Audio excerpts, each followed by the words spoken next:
New this morning are showing you an image right there of the federal law enforcement presence outside of Union Station in Washington, D.C. National Guard troops and Humvees very clearly seen. The White House has said that a significantly higher number of National Guard's troops will be seen in the nation's capital today, and they will now be patrolling 24/7, not just having shifts at night. Tackling crime, which is what the president says he's doing here, tackling crime was a key campaign promise and message from Donald Trump. So how do Americans feel about it now as we head into this new chapter? Harry Enton is here. Where do things stand with how people feel about crime right now? Yeah, I think that Democrats have to get it around their heads that Americans are far more hawkish on crime than they think that they are. What are we talking about? Trump's net approval handling crime. Where was he last year? He was way underwater at minus 13 points views of term number one. But look at where he is now. He's on the positive side of the ledger. He's on the positive side at plus 1 point. Americans view Trump far more favorably now on crime than they did a year ago. And while this polling doesn't take into account what's exactly happening in D.C. right now, it does take into account what happened in Los Angeles, what's happened earlier this year. And Americans, for the most part, actually view Trump favorably. Crime is one of Trump's best issues. It's one of the reasons why he wants to talk about crime, because it favors him. It will be very interesting when you can see polling that has what's happening and rolling out right now settling in to see if it moves what the impact really is, because it's been a lot of messaging is what we've seen. Compare Trump to Biden in handling of crime, please. Yeah, okay. I think this sort of gives the game away here because Donald Trump is like Air Jordan towering over Joe Biden when it comes to their handling of crime. Look, in 2024, look at where Biden's net approval was on crime. Way underwater there at minus 26 points. It was one of Biden's worst issues. Granted, pretty much every issue was one of Biden's worst issues. And again, look at where Donald Trump is. Way, way, way above Joe Biden. What is that? That's 27 points. So Americans vastly prefer Donald Trump's approach to crime than they did to Joe Biden's. And again, I think it gets back to the point that Americans are far more hawkish on crime than a lot of Democrats want to admit. Americans writ large, but how does it break down by party? Yeah, okay. So I think that this is, we're talking about Donald Trump here, right? So I think it's very important to know that this isn't just about Donald Trump. It's about Republicans versus Democrats, right? And that, of course, is a key question going into next year's midterm election. I think the party closest to your views on crime. Look, in 2023, Republicans were favored by 13 points. Look at where they were in May of this year.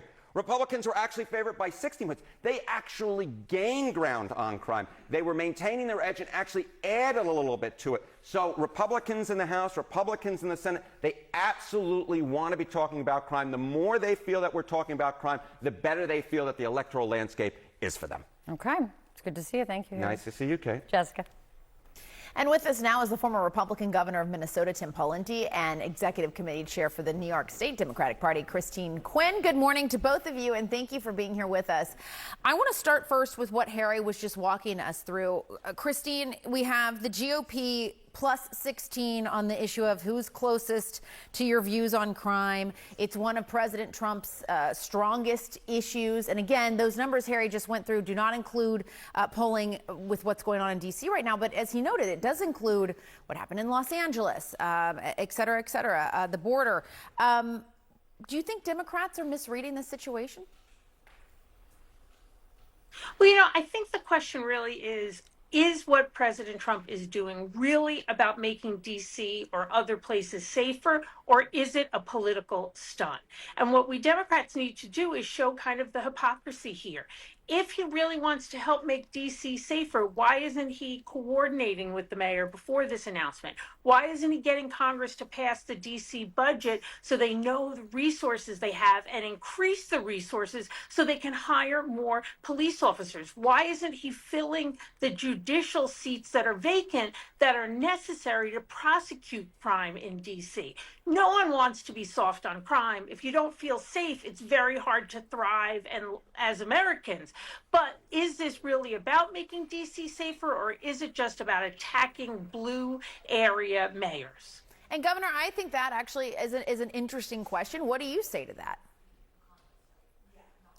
Well, what I say to that is that this is an important issue, both substantively and politically. And for all the reasons Harry just outlined, this is a powerful issue for a reason. People are fed up with cities, particularly our major urban centers, being filled with homeless encampments, crime, graffiti, and other livability issues, and they've had it. And President Trump has tapped into that.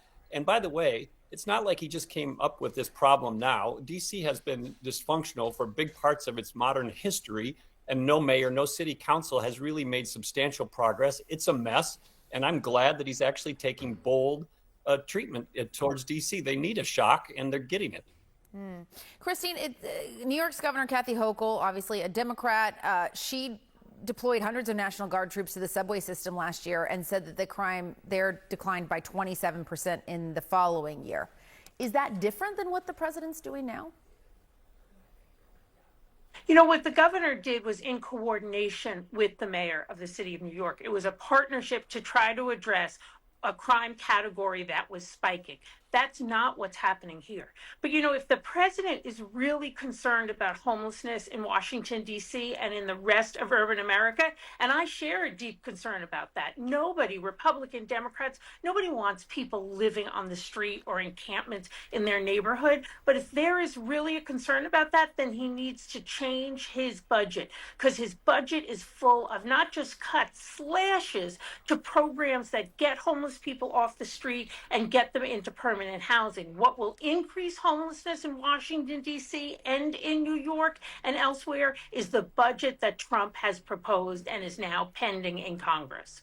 And Governor, as we're looking at video while you all are talking, we were just seeing one of the checkpoints in Washington, D.C. last night in a kind of a very busy corridor there on 14th Street, which is home to a lot of bars and restaurants and apartments and shopping, that sort of thing.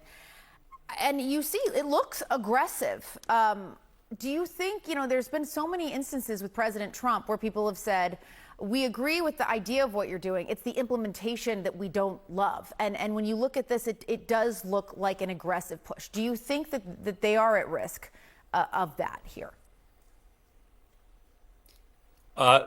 Potentially, but again, people are so fed up with these issues. I think they're willing to tolerate, at least for a while, a little bit of perhaps overreach or aggressive behavior. And by the way, I lived in D.C. for 6 years. I'm a frequent visitor there, and they got problems. And as to your question, though, you know, does it look overly dramatic? Maybe initially, but when more business as usual, more of the same isn't working. And so something different has to be tried. There's been no administration, either federally or in the D.C. district, where they fundamentally have solved these problems for any length of time. So just saying a little more money for a little longer time isn't going to work. We have to try something different. I applaud the president for trying. Christine, the president looks like he's poised to ask Congress to extend that federal control over D.C. beyond this 30 days.